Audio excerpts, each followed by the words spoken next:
que seria de nós sem as mulheres na nossa vida, né? Um caos. Seria o quê? Um caos. Um total. caos total. Obrigado, meu amor. Então, porque o assunto hoje é esse, né? Nada melhor do que Deus trazer a contextualização aqui para a gente, né, queridos? Então, domingo passado, nós conversamos um pouquinho sobre economia e trabalho, sobrevivências e competências no mercado competitivo e ficamos com uma tarefa para casa. Quem se lembra da tarefa para casa? Como é? Parabéns por se lembrar qual a tarefa foi meditar, ler em Mateus capítulo.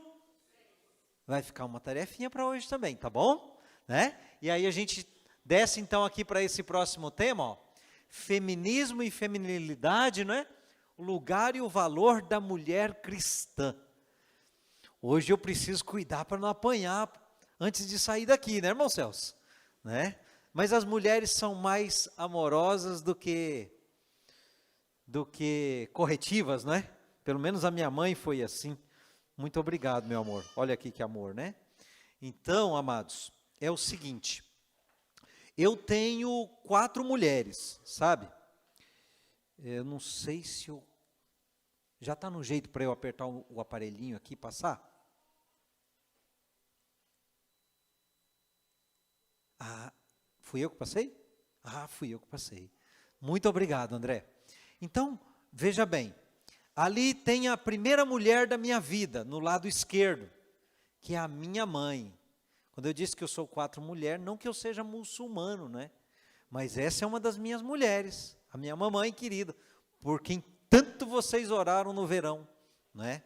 A segunda mulher que surge na minha vida é a que está à direita da tela, é minha irmã, né?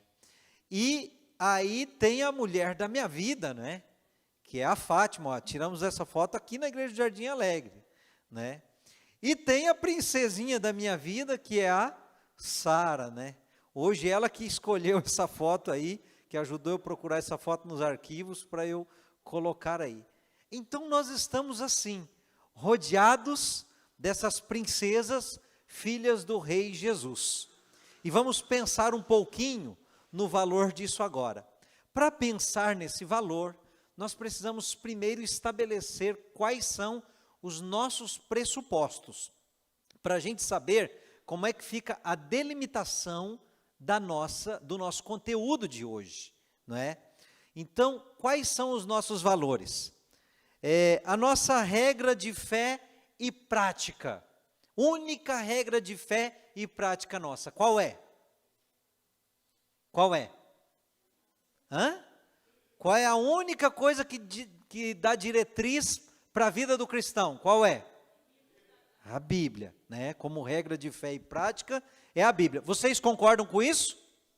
Concordam? Que eu preciso combinar com vocês a delimitação para daí entrar no conteúdo. Estamos de acordo com respeito à crença na Bíblia? Sim? Sim. Ok. A outra crença, nós cremos em Deus, correto? Quantos creem em Deus aqui? Deixa eu ver. Amém. Glória a Deus. Também cremos na criação. Vocês concordam? Quantos são criacionistas aqui? Deixa eu ver. Muito bem. Dentro da criação, então se você é criacionista, você crê na história como Deus conta em Gênesis 1, que Ele criou homem e mulher. Não é isso? É uma crença nossa também? Estamos de acordo? Deus criou homem e mulher. A outra crença, então, ali pegando, né, que cremos que Deus criou o ser humano, a imagem e semelhança de Deus não é nem só o homem, nem só a mulher, é homem e mulher formam a imagem e semelhança de Deus. Então, aí tem os papéis de sexualidade. O homem tem seus papéis e a mulher tem seus papéis. Rápida ilustração. Se o homem quiser exercer o papel de engravidar com um ser no seu ventre por 9 meses, vai conseguir? Não vai, né? Só uma ilustração. Então, tem os papéis, por isso tem a sexualidade. E essa união dos papéis destes dois seres formam a família. Família é uma instituição sagrada colocada na criação, no Éden, concedida por Deus, relatada na Bíblia. Estamos de acordo? Concordam com isso? Sim? Sim? Ok. A família, então, a família começa como? Biblicamente, a família vai começar com o casamento, não é? E quais são os 4 pilares do casamento, de acordo com a Bíblia? O casamento é entre um homem e uma mulher. O casamento é de quantos homens com quantas mulheres? Que eu disse que eu tenho 4 mulheres, mas não disse que eu sou casado com elas, né? É um homem e uma mulher. O casamento é para quanto tempo? Para a vida inteira. Pode acontecer acidentes de percurso no decorrer da caminhada, a gente não julga ninguém, mas no plano original de Deus, né, é para ser para a vida inteira. E o casamento também tem essa palavra difícil aí, ó. Monossomático é assim, é que são um homem e uma mulher, mas os dois se tornam uma só carne. Mesmo assim, não anulam as suas individualidades. Cada um tem a sua identidade, mas ao mesmo tempo são um só. É o que significa essa palavra aí. Eu não abri a Bíblia, não tem nenhuma passagem bíblica ainda, porque eu estou partindo aqui, até agora, eu estou partindo do pressuposto assim, ó, isso é o que a gente já sabe, é o que a gente já crê, é o senso comum de nós que estamos aqui, e espero que de você também, que está participando conosco pela internet, né?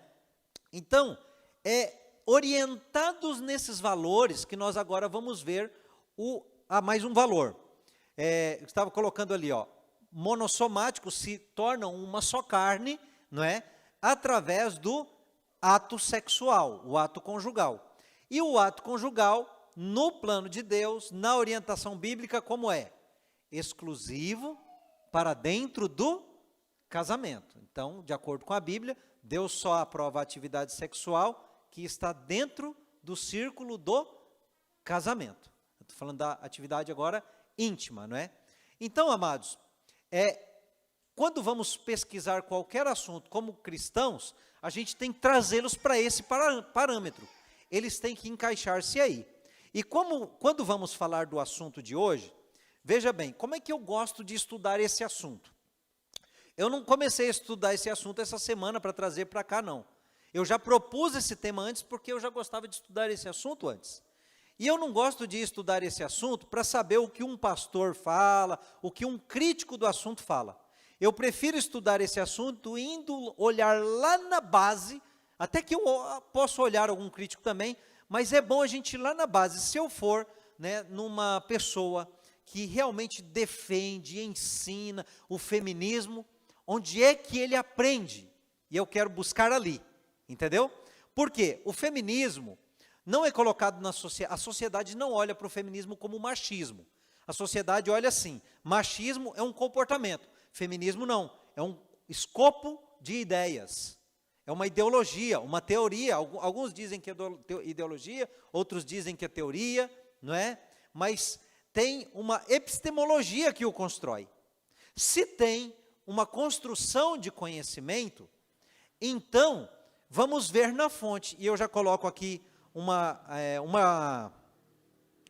um critério aqui, que ao olhar para as fontes com vocês, eu sei que existem muitas vertentes do feminismo, radical, liberal, interseccional, marxista, socialista e vários outros. Mas eu vou colocar fontes aqui que são base para todas as vertentes do feminismo atualmente. Então vamos ver para os maiores defensores do feminismo hoje, como são as bases deles. Por que eu quero colocar isso? Eu quero contrastar com o que nós vimos agora há pouco dos nossos valores. Então, não tira aí da sua cabeça os nossos valores que eu coloquei no começo, certo? E agora o exercício é o seguinte, ao apresentar para você, não tem como eu apresentar todos os autores do feminismo do mundo, é muita coisa, mas ao apresentar aqui os principais de cada época, vai vendo se encaixa nos seus valores. Se você adota o que ele foi e o que ele pregou como parâmetro para você como cristão, tá? Vamos aí. Vamos pegar lá do século XIV. Christine de Pizan escreveu Cidade das Damas, ou Cidade das Mulheres.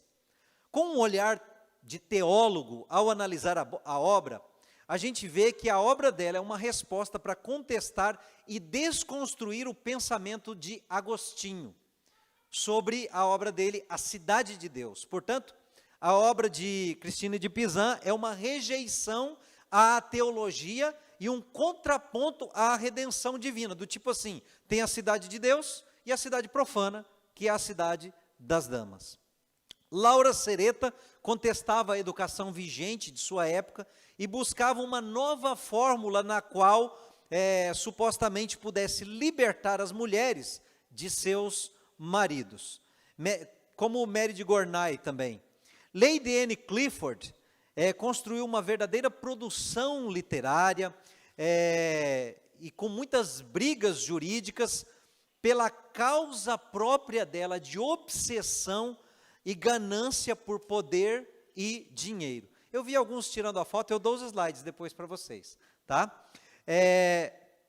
Tem um homem também, tem alguns homens autores dessa teoria. Esse aí, por exemplo, ele defendia a igualdade dos sexos. Na época dele não existia a palavra gênero, né? Mas ele considerava a mulher como um sujeito epistemológico. Tipo assim, ó, o problema que passou a causar a injustiça para com a mulher oprimida e inferiorizada, de acordo com ele, teria sido o surgimento do núcleo familiar. Esse é o problema da mulher. Então é preciso desconstruir o núcleo familiar. Na concepção dele, que eu falei agora há pouco da mulher como sujeito epistemológico, na concepção dele, a mente não tem sexo. Aí vem essa aqui, foi uma dançarina noturna. Preciso eu comentar mais alguma coisa? Esse camarada, ele concebeu a proposta de um sistema sociopolítico que até a época dele não existia, com ideais de uma sociedade igualitária, para cuja implantação daquilo que ele propunha e para resolver o problema, o mote de todo o problema que ele via, o problema social que ele via, era a propriedade privada. Então, consciente de que o ideal de igualdade dele era naturalmente inviável, ele propunha, para que desse certo todas as ideias dele, ele propunha que todas as grandes estruturas da sociedade precisariam ser desfeitas. E qual é a maior, não em tamanho, mas em força estrutural e estrutura da sociedade? É a família. Tanto é que ele se tornou muito parceiro, ele fez muita parceria com Engels. Engels é um evolucionista antes de Darwin. Ele criou uma história. A história é a seguinte: olha, quando o ser humano foi evoluindo, né? E o ser humano não, o ser, né? Para passar para ser humano, de ser primata para ser humano, as crias eram criadas só pela mãe. Se você olhar um gatinho, um cachorro, se a gatinha da sua casa traz o gatinho para criar o gatinho? Não traz, né? Então assim, era com os primeiros seres humanos primatas. E aí, aconteceu que o homem, que nunca participava desse círculo, ficava alheio, né? E era então o lar, a sociedade, o clã, eram matriarcais. E aí o homem percebeu que ele tinha força suficiente para dominar, e ele veio e colocou tudo debaixo do braço. E aí tornou o primeiro patrimônio da humanidade que começa a evoluir para ser humano, o primeiro patrimônio é a mulher, por isso a palavra matrimônio. Você vê que essa não é a história bíblica, né? É a história que Engels cria. E aí ele coloca então que para os ideais igualitários acontecer, tem que tirar a propriedade, porque uns têm muita propriedade, outros têm pouca propriedade, então tem que tirar a propriedade também, que é o matrimônio, não é? E é aí que esses dois homens dão muito bem um com o outro, e assim para esses dois criadores dessa proposta antinatural de sistema sociopolítico econômico de sociedade, a família é uma instituição endemicamente perversa, agora usando palavras deles. é algo que precisa ser pulverizado para que haja a revolução pretendida. Vamos voltar para as autoras, né? Essa autora encarou a ideia da antifamília, de uma forma tão radical, ela encarnou isso tão forte, que ela não casou em pleno começo do século XX. Ela terminou a vida sem casamento. Essa aqui é uma das principais autoras. A gente pode colocar aqui na época, antes da primeira onda do feminismo, alguns consideram a principal autora. Ela defendia uma educação igualitária, amoral e sem religião. Para ela, era fundamental que se tire todas as crianças o mais rápido possível da tutela dos pais. Ela teve uma vida sexual antes do casamento, depois queria ter um relacionamento poliamoroso com Henry Fuseli, seguiu uma vida sexual desregrada e ela já argumentava naquela época que a grande diferença entre homens e mulheres é imposta pela formação. Ela é mãe da autora de Frankenstein. Já ouviu falar em Frankenstein? Mary Shelley. Né? Concebeu a analogia de Frankenstein. O que tem por trás da analogia? É a concepção da insistência pela superação da natureza, projetada em um ser incompreendido, criado pelo patriarca, e incompreendido pelo patriarca, e que não consegue seu lugar na sociedade, que é uma ideia que figura toda a história do movimento feminista. Passadas essas autoras, ali por volta da Revolução Industrial, por volta do final do século XVIII, aí a gente vai entrar na primeira onda do feminismo, que muitos colocam que começa com 3 mulheres, que são assim, ditas carinhosamente como sufraguetes, porque elas lutaram pelo sufrágio, ou sufragetes. Né? Essa aí, ela começou, a primeira reunião dela dentro de uma igreja, mas não demorou para que ela se apostatasse. Quando eu estiver na tela, entre aspas, são palavras da pessoa que está exposta ali. E no final da sua vida, ela se tornou a amante, parceira marital da outra sufraguete do trio, que foi Susan Anthony. As duas, entre aspas, se casaram. Não era possível casar no cartório, mas elas terminaram a vida assim. E a terceira sufragete, ou sufraguete, depende de como se escolha falar, Lucrécia Mott, endossou o comportamento, as ideias das duas. Essas 3, elas tinham uma base que elas liam, e era uma base para os argumentos dela, que é este casal inglês aí. Então, o que elas viveram e se comportaram foram baseadas nos escritos deles. Depois a gente tem, ali de 1857 até 1933, viveu essa senhora aí. Ela se preocupava mais com política, ela gostava de comunismo, de leninismo, e ela trabalhava com ações políticas públicas que visavam romper com a estrutura sistêmica do núcleo familiar. Depois dela, aí a gente tem uma autora essa influenciou muito o mundo. Ela foi que nem Daniel, num aspecto, Daniel da Bíblia. Sabe, Daniel conseguiu ser importante no reino da Babilônia e no reino dos Medo-Persas. Não é uma coisa de louco isso? Pois ela conseguiu também ter cargo importante em governos, tipo passar de Babilônia para Medo-Persa. A principal preocupação dela e ocupação nunca foi a mulher, era a política, era o trabalho, a ocupação, a preocupação dela.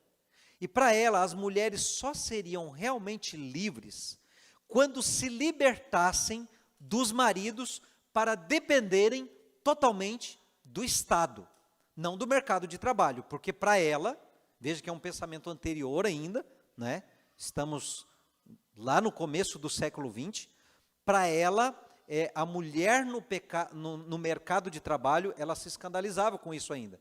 Ela via como uma opressão cujo responsável seria a economia de capital. E ela, então, vai influenciar o pensamento de posteriores. Essa senhora aí se opunha ao casamento, à moral e à religião, quanto à sexualidade das mulheres. E para demonstrar isso na prática, largou o filho muito cedo com o pai, nunca conviveu com o pai do filho dela e nem com o próprio filho. Sanger, ela vamos colocar assim, a maior representante, primeira mulher autora com conteúdo do que nós podemos chamar de revolução sexual. Se você pesquisar em qualquer buscador rápido da internet o que é revolução sexual, é a proposta intencional de romper com todos os parâmetros de educação sexual da base judaico-cristã, né? Então, que são os valores anteriores lá que nós colocamos. Mas tem mais. Essa mulher fundou Planned Parenthood. O que é isso? É uma instituição que existe até hoje, uma instituição abortista. Essa mulher foi eugenista e uma racista radical, e o plano dela, ela tinha plano de controle de natalidade para instalar clínicas de abortos em áreas não brancas e pobres, né? E a Planned Parenthood existe até hoje, é uma multinacional da morte que funciona como um legado herdado dessa mulher aí, e dela a gente pula então para a segunda onda do feminismo, porque ela já tem características da segunda onda do feminismo, que não vai se preocupar mais tanto com o voto ou mercado de trabalho e vai buscar uma libertação mais ampla da mulher. Essa mulher aí foi abusada na infância, foi bipolar a vida inteira e terminou a vida, infelizmente, ela tirou a própria vida, né? Berta Lutz, brasileira,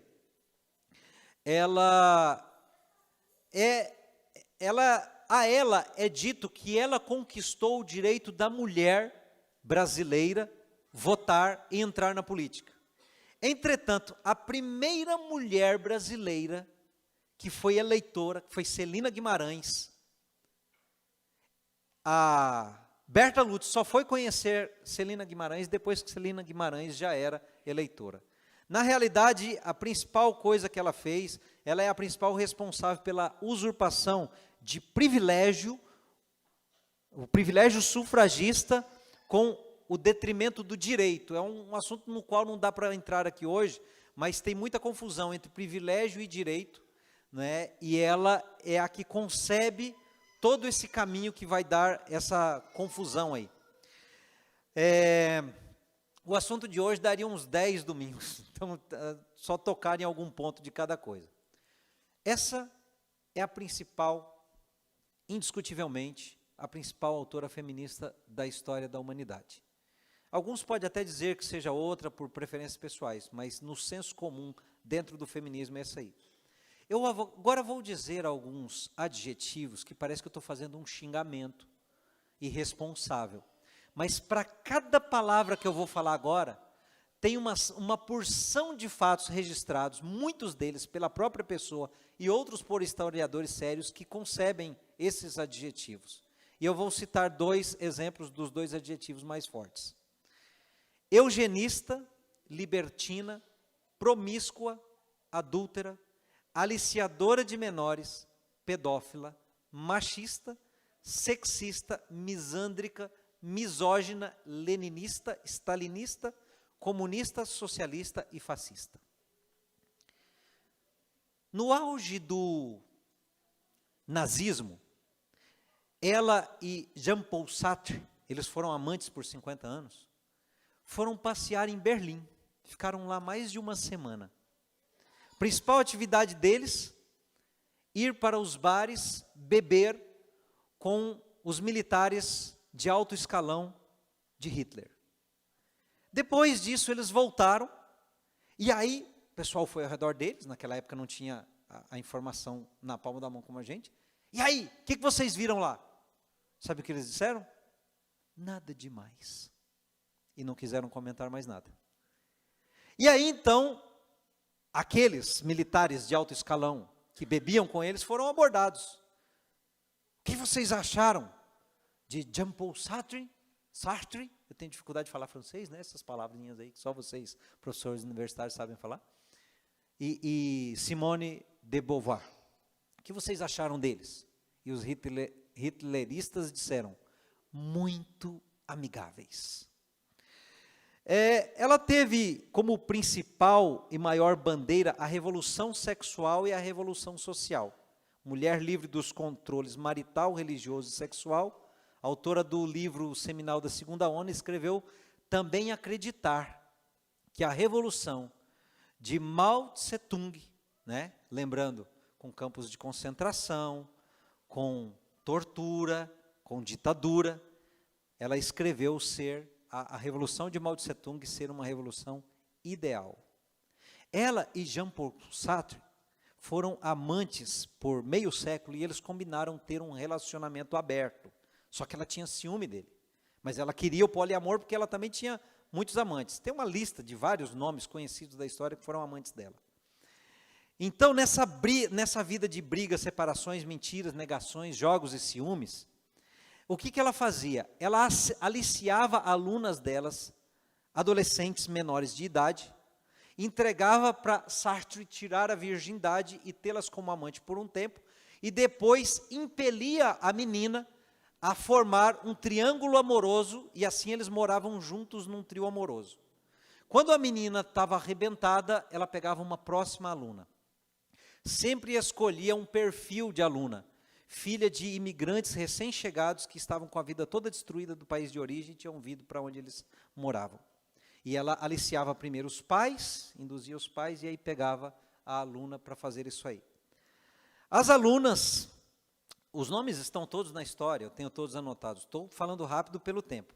Mas essas meninas se automutilavam, tornavam-se usuárias de drogas, perambulavam pelas ruas até perder as forças e algumas suicidavam-se. Essa foi Simone de Beauvoir. Até pulei algumas, tem umas declarações dela muito fortes que nem tem coragem de ler dentro da igreja. Isso aí é palavras dela, são palavras dela. Olha o que ela disse. Nenhuma mulher deveria ser, isso aí ela escreveu, está num livro dela. Eu tenho a bibliografia. Nenhuma mulher deveria ser autorizada a ficar em casa para criar os filhos.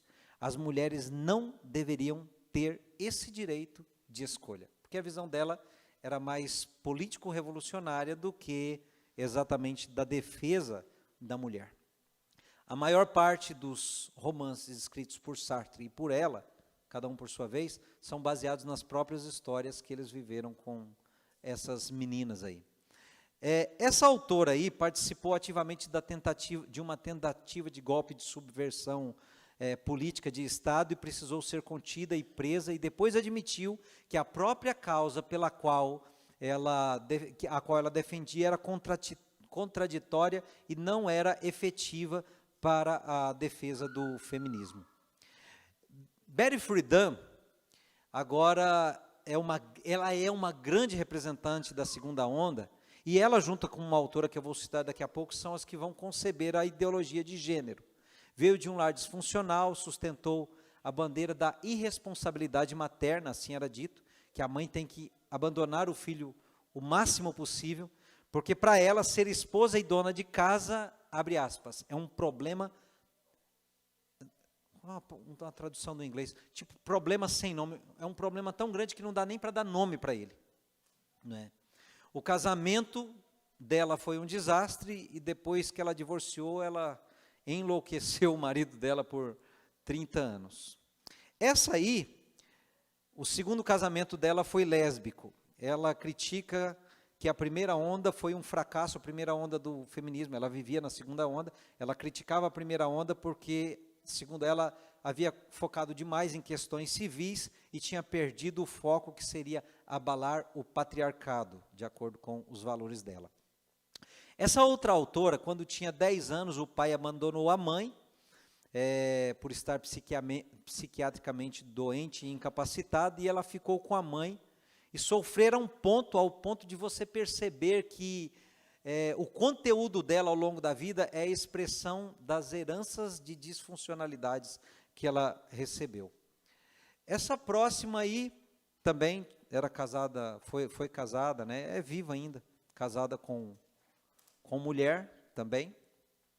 Essa outra aí, no Daily Beast, deixou claro que o apoio ao aborto, palavras dessa mulher aí, ó. O apoio ao aborto é o teste decisivo para saber se uma mulher é verdadeiramente feminista. E mais palavras dela estão na tela aí. Depois delas, a gente pode ter Angela Davis. Angela Davis é casada com Gina Dent, duas mulheres.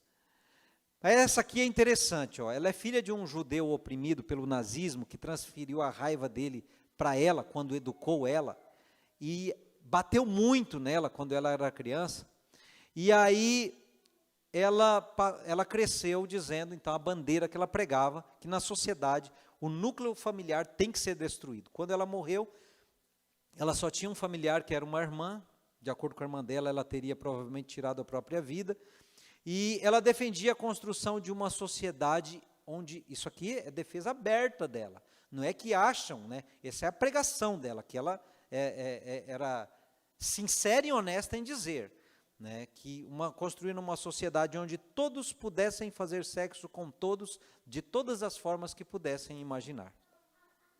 Essa outra aqui,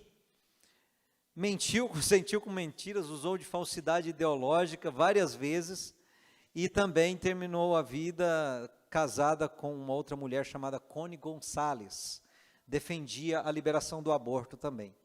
É um negócio indigesto, né, gente? Essa aqui, ó, é uma militante defensora dos movimentos LGBTs.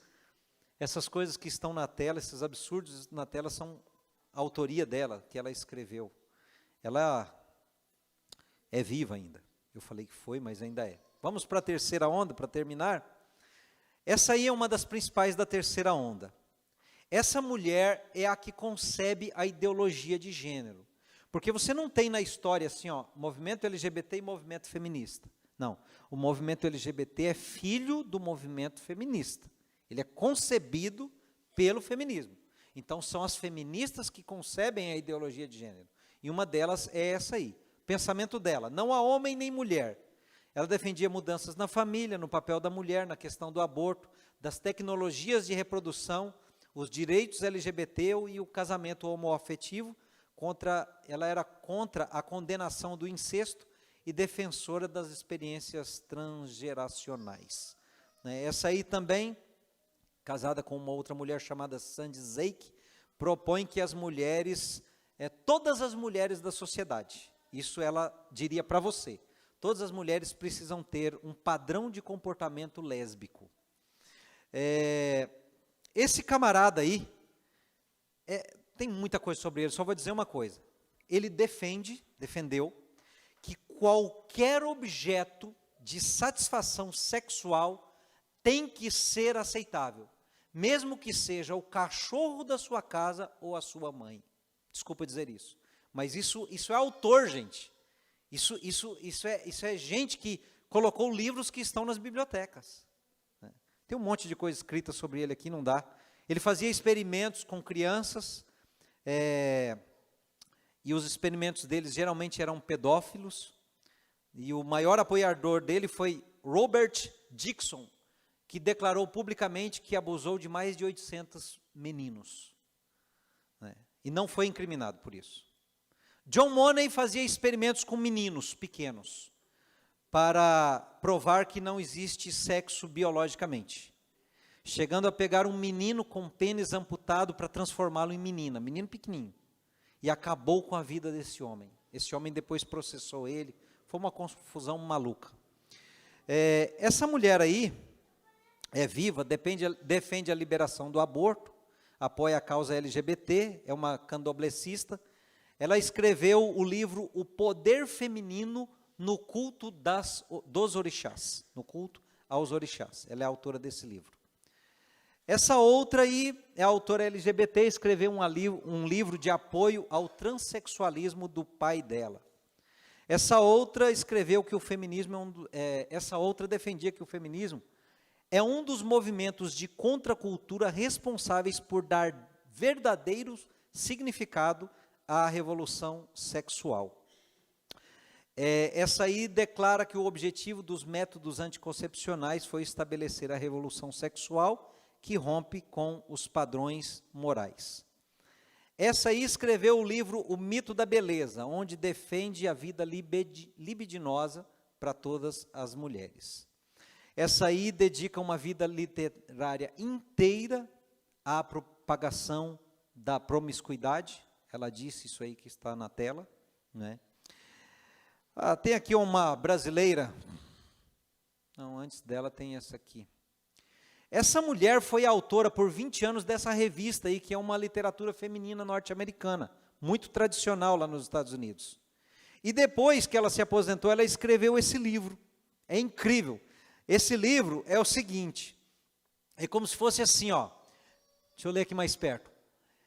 Como as mulheres da mídia vendem infelicidade e liberalismo para as mulheres da América. Ela mostra como as estatísticas são distorcidas para defender o feminismo. Ela prova isso documentalmente.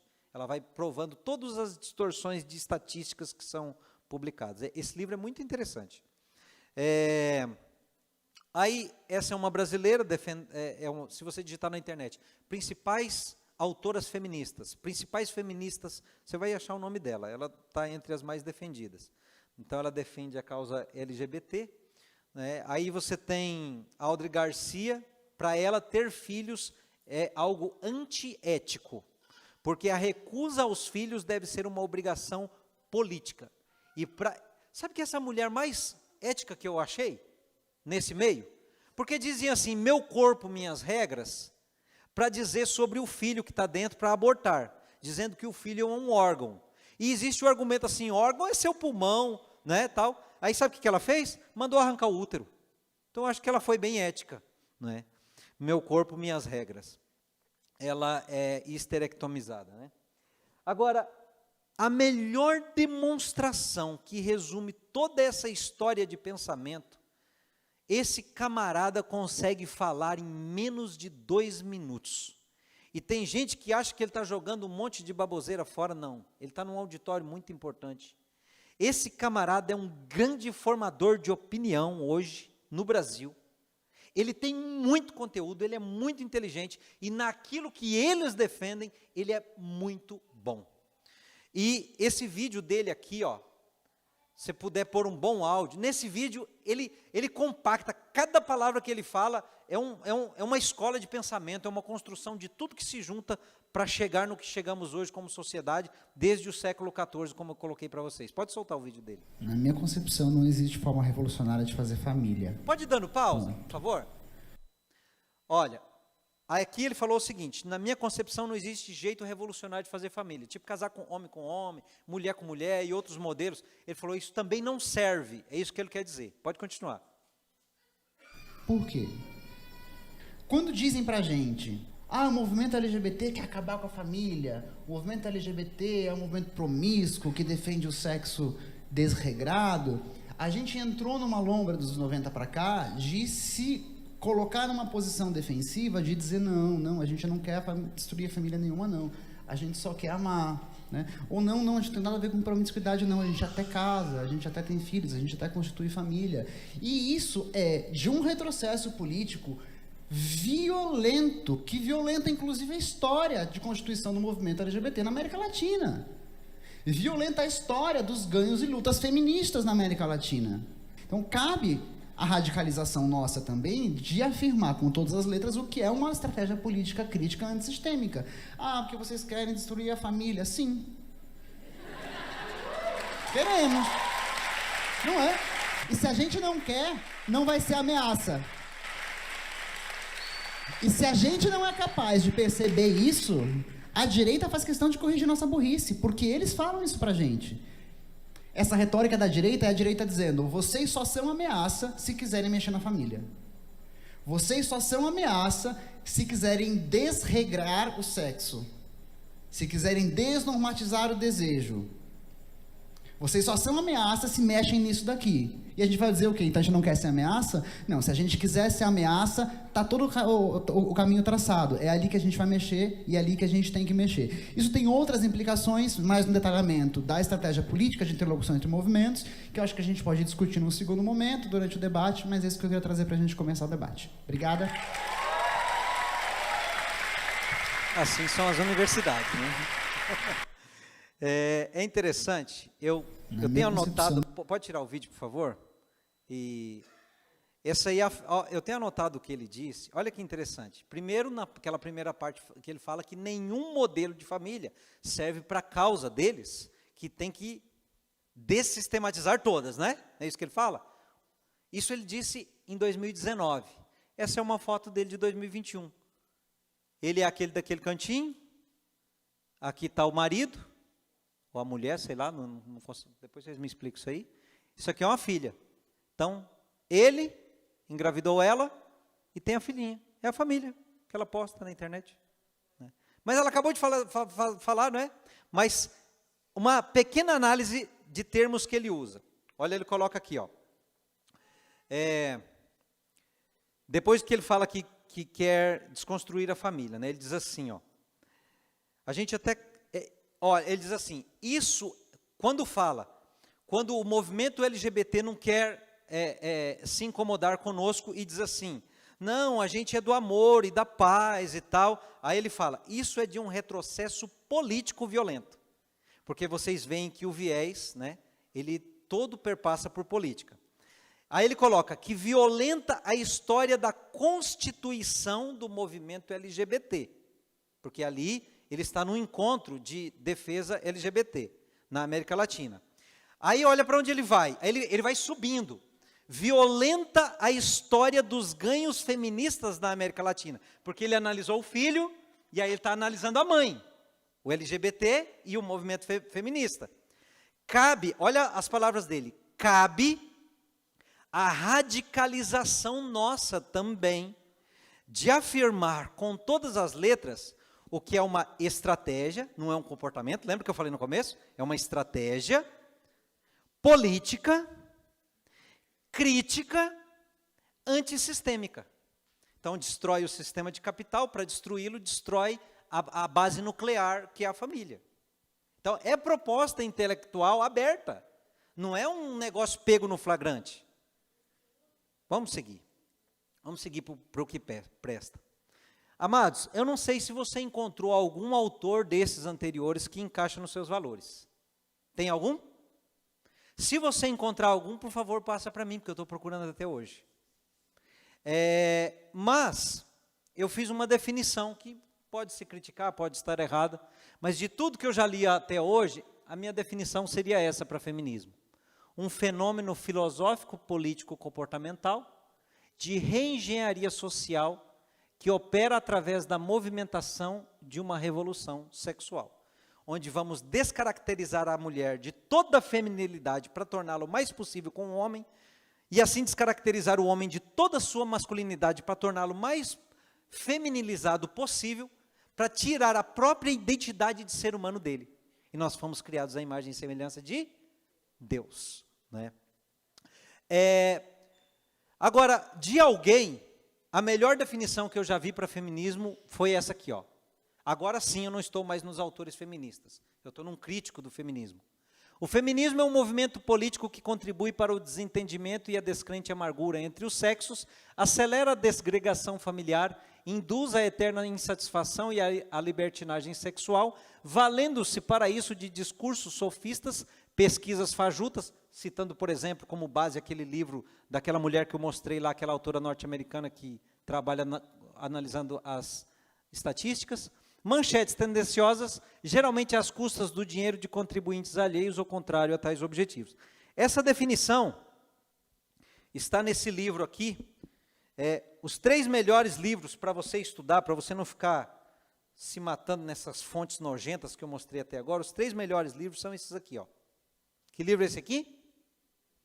A Bíblia. O segundo melhor livro para esse assunto é esse aqui, ó. Quem é a autora, irmão Celso? Filhas de Deus.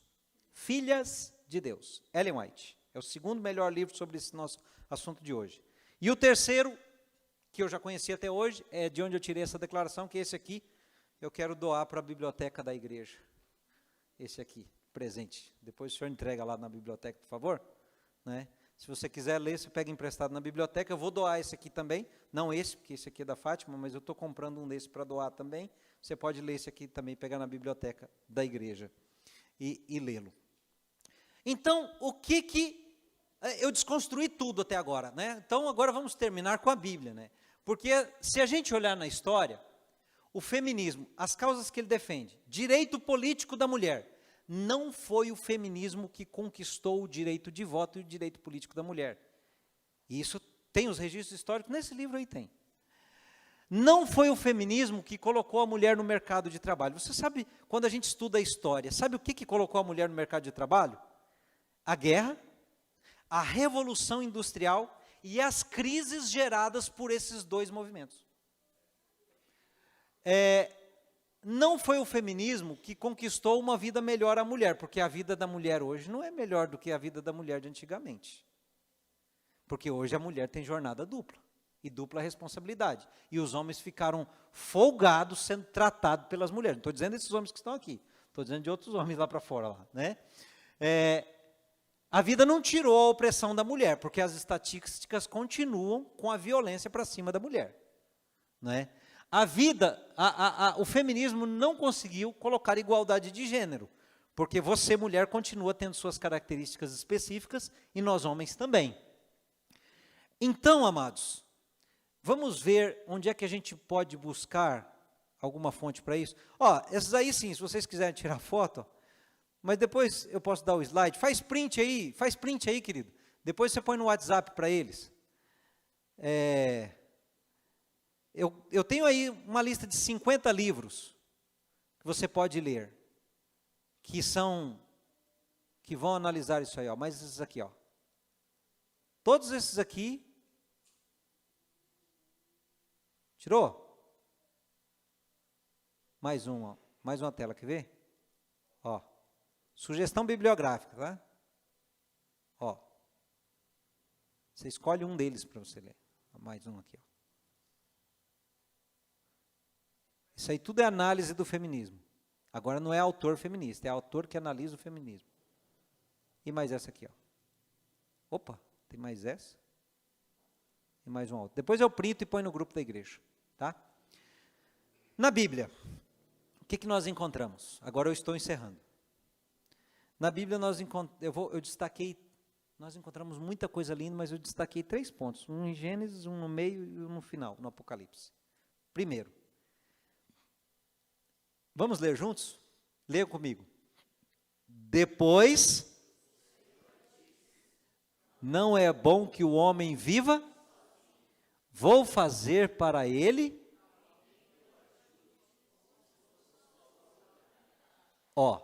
não é seu chaveirinho, é a sua outra, e aqui na Bíblia tradicional tem ajudadora, auxiliadora. Sabe qual é a visão de ajudadora aí?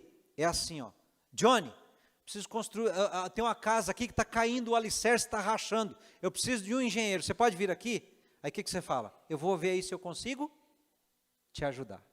Não é assim? Né? Outro profissional aqui, vamos ver. Você, né? Olha, eu tenho que montar um plano de aula aqui, não estou conseguindo.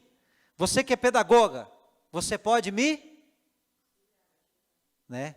Outra profissão aqui, vamos ver outra profissão. Quem é que é outra profissão? Aqui, eu estou com a contabilidade, eu estou com um problema fiscal com a Receita Federal. Celso, você me ajuda? Aí o que ele coloca? Você vai no médico, a hora que você entra no consultório, o que o médico fala? O que eu posso te ajudar? Aquele que ajuda, meus queridos, está em posição igual ou elevada, superior àquele que é ajudado. É o bombeiro que ajuda, o socorrista que ajuda, que tem um salva-vidas na mão, para aquele que está se afogando. A Bíblia não diminui a mulher quando coloca que ela é para ajudar o homem. Não é uma ajudante, é uma ajudadora. Percebe a diferença da palavra? Segundo ponto, abra sua Bíblia em Provérbios 31. E eu quero ler esse texto com você. do verso 15 até o final do capítulo. Do verso 10 até o final do capítulo. Provérbios, capítulo 31. O senhor encontra aqui para mim, por favor? Nesse texto, você vai encontrar tudo que é dito, que é reivindicado pelo feminismo. Porque você percebeu hoje que o feminismo tem uma capa e um núcleo. E a sociedade conhece a capa, que é o que ele diz reivindicar. Nesse texto você vai encontrar a mulher tendo valor, prestígio, bênção, todos esses termos que estão ali na tela. Muito obrigado, irmão Celso. Provérbios capítulo 31 diz o seguinte, a partir do verso 10. Mulher virtuosa, quem achará? O seu valor excede o de finas joias. Para Deus, para a Bíblia, a mulher tem valor. O coração de seu marido confia nela, e não haverá falta de ganho. A mulher tem prestígio. Ela lhe faz bem e não mal, todos os dias de sua vida. A mulher é abençoadora. Busca lã e linho. Busca de fornecedores. Ela não é uma doméstica apenas. Ela vai ao trabalho externo. De bom grado trabalha com as mãos. Trabalha. Conquistar trabalho para a mulher. A mulher sempre trabalhou na história, mas a Bíblia está confirmando aqui. É como navio mercante, de longe traz o seu pão. Agora foi para o mercado mesmo, né? Foi para o mercado. É ainda noite e já se levanta e dá mantimento às suas casas e tarefa às suas servas. A Bíblia vê a mulher como líder, com capacidade de liderança. Examina uma propriedade e adquire-a. Aqui você vê o trabalho interseccional e intersetorial dos papéis tradicionais. Estou usando aqui nessa tela os termos dos textos feministas. Planta uma vinha, continuamos com o trabalho interseccional e intersetorial, com as rendas do seu trabalho. Cinge os lombos de força e fortalece os braços. Quem diz que mulher é o sexo frágil, né? Aí a força da mulher. Ela percebe que o seu ganho é bom, independência financeira, e a sua lâmpada não se apaga de noite. Estende as mãos ao fuso, mãos que pegam na roca. Abre a mão ao aflito e ainda a estende ao necessitado. Justiça social. No tocante à sua casa, não teme a neve, pois todos andam vestidos de lã escarlate. Faz para si cobertas, veste-se de linho e de púrpura. Seu marido é estimado entre os juízes. Ela faz roupas de linho fino. Verso 25, a força e a dignidade são suas vestes. Ela tem dignidade. Verso 26, fala com sabedoria e a instrução da bondade está na sua língua. Ela tem capacidade intelectual, ela pode estudar, se formar, fazer doutorado, pós-doutorado, ela tem intelectualidade. Atende ao bom andamento da sua casa, não come o pão da preguiça. Quer trabalhar? Pode trabalhar. Levanta-se os seus filhos e lhe chamam de ditosa, ela tem respeito. Ela é louvada, seu marido a louva. Não é? Muitas mulheres procedem virtuosamente, mas você, mulher, membro do Jardim Alegre, você que está participando com a gente na internet, sobrepuja todas. Enganosa é a graça, ela tem aceitação do seu próprio corpo, e vã a formosura, mas a mulher que teme ao Senhor, essa será louvada. Além de todos os termos, daqui para trás, todos são termos que eu tirei de textos feministas, e encontrei em Provérbios 31, só que esse aqui não. A mulher cristã tem mais isso aí. Ela tem o temor do Senhor. Por isso você, mulher que está aqui, você é uma filha do Rei Jesus. Por isso você, no universo, você é princesa. E é assim que Deus tem a sua visão sobre a mulher. Quando ele fala da coisa mais linda que ele vem resgatar na terra, enquanto ela ainda está na terra, ele... eu coloquei o mesmo verso 2 vezes. Apocalipse 12:1 diz assim, que a mulher... procura para nós e lê, por favor, irmão. E eu vou colocar aqui, eu vou ler para vocês, esse aqui é o 21:1.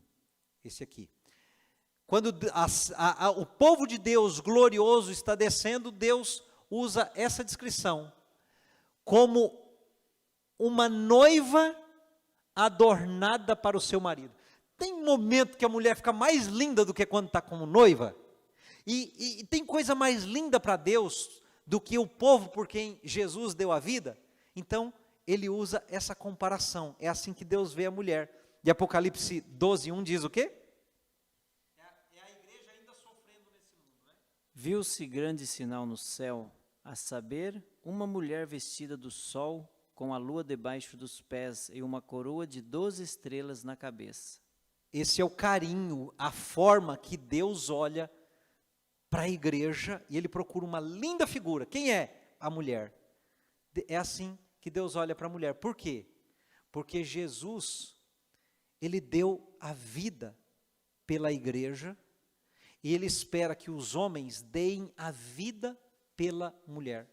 Por isso, antes da sociedade se tornar ateísta, ao longo de toda a história da civilização, o homem vai para a guerra e a mulher fica, porque o homem vai dar a vida para defender os seus. Né? A sociedade que cria em alguma religiosidade sempre foi assim, porque Jesus deu a vida por sua noiva, que é a igreja. Então, mulheres, vocês merecem que todos os homens, se preciso for, deem a vida por vocês, porque Jesus deu a vida por vocês. E vocês homens também. Falei só de mulher, né? Jesus te ama muito, viu? Jesus ama muito você. Ah, Marquinhos, Jesus te ama, viu, Genésio? Jesus ama você também. Esse é o nosso valor, e isso nos coloca como iguais diante de Deus, nessa dignidade. É quando a gente olha para a cruz. Venham aqui os cantores, por favor. É quando a gente olha para a cruz que a gente se sente amado. Então não é o feminismo que vai resolver o problema da sociedade. E nem imposição de feminilidade, embora ela seja linda. É o cristianismo que resolve o nosso problema. Que dignifica a mulher para o ponto em que ela deve estar. E que dignifica o homem, tornando-os iguais perante Deus. Não em gênero, mas em dignidade. Vamos olhar para a cruz e relembrar do amor de Jesus por nós? Eu convido você a ficar em pé e nós cantarmos juntos então. Ao olhar para a cruz, eu entendo o amor derramado ali por mim. Sacrifício de sangue por um pecador.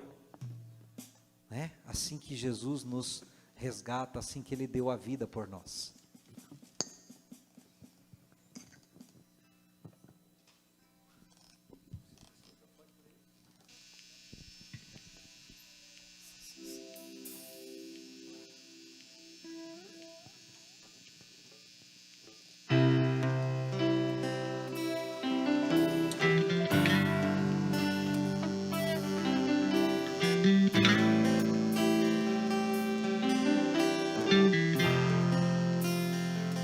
Essa música reflete um pouco como a sociedade anda tão cega, muitas vezes nós também, mas Jesus nos abre os olhos.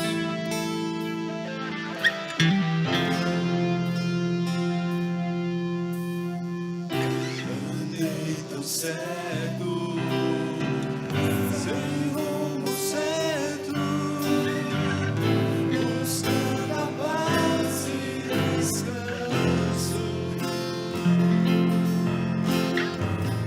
Eu procurei por tantos meios justificar meus erros. Mas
de vitória, vencido é o pecado.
Sacrifício de sangue por um pecador, não sou merecedor,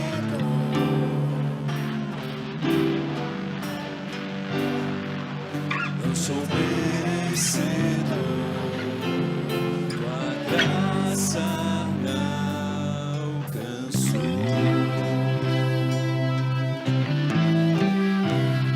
Sem idolatria, a mulher mais honrada da história, a quem Deus confiou a educação do menino Jesus, estava ao pé da cruz, enquanto ele estava dando a vida pela humanidade. Nem por isso ela perdeu sua dignidade, mas é uma mulher exemplo, modelo. E todos nós, seres humanos, alcançamos nossa dignidade ao pé da cruz, porque é ao olhar para a cruz que você entende o quanto você é amado. Jesus pode te dar o que nenhuma ideologia pode lhe dar. Ao nome dele seja toda a honra e toda a glória. Por isso vamos repetir isso de novo, cantando só esse refrão. É possível? Ao olhar para a cruz, repita para Deus ouvir o que você está dizendo. Pra cruz eu entendo o amor derramado ali por mim, sacrifício de sangue por um pecador, não sou merecedor, graça me alcançou. Vá com isso em mente para casa hoje.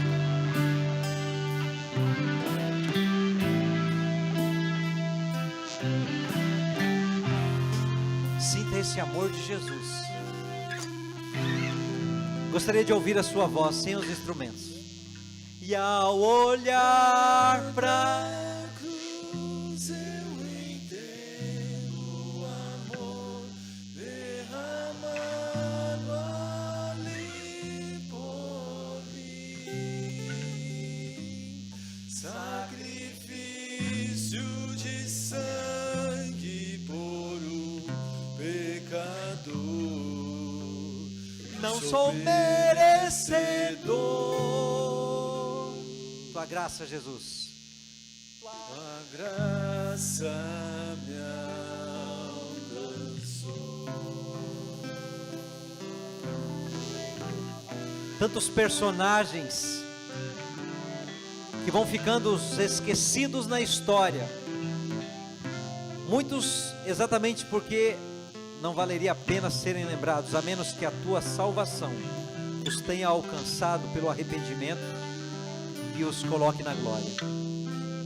Mas para a nossa memória humana, enquanto estamos aqui ainda, o personagem que queremos carregar na memória é Jesus, que morreu na cruz, que deu a vida por nós e que nos traz ao centro do entendimento do quanto somos amados por Ti, do quanto as nossas mães, esposas, filhas e irmãs têm dignidade, porque Jesus morreu por elas. Ajude-nos como homens a dar a elas essa dignidade que elas merecem. Conceda a todos nós seres humanos essa dignidade que, mesmo sem merecermos, pelos méritos de Jesus, o Senhor nos outorga. Que cada mulher aqui se sinta muito amada por entender que é uma princesa filha do Rei Jesus. Ah, perfeito, ao sair daqui, ao entrar nessa segunda-feira, não vai ser. Ainda vamos encontrar injustiças sociais, violentações, usurpações de poder, desigualdades injustas. Vamos enfrentar isso. Mas queremos ser vencedores e estar acima delas, pelo poder do nosso Senhor Jesus. Tenha misericórdia dessa sociedade perdida. Ajude-nos a sermos brilho e luz a estes perdidos, desorientados. Orienta-nos até aquele dia quando estaremos na Canaã celestial, e ali sim, como um só povo, noiva adornada ao noivo Jesus, viveremos a plenitude daquilo que o Senhor sonhou para nós, para os seres humanos. Obrigado por essa graça. Que cada irmão aqui hoje saia daqui sentindo-se amado assim, e que cada um também que está olhando na internet entenda esse amor, o amor de Jesus mostrado na cruz. Amém. É no nome dele que nós te pedimos e te agradecemos. Amém. Que Jesus vá com você para casa, levando-lhe assim a sentir-se muito amado e querido por ele.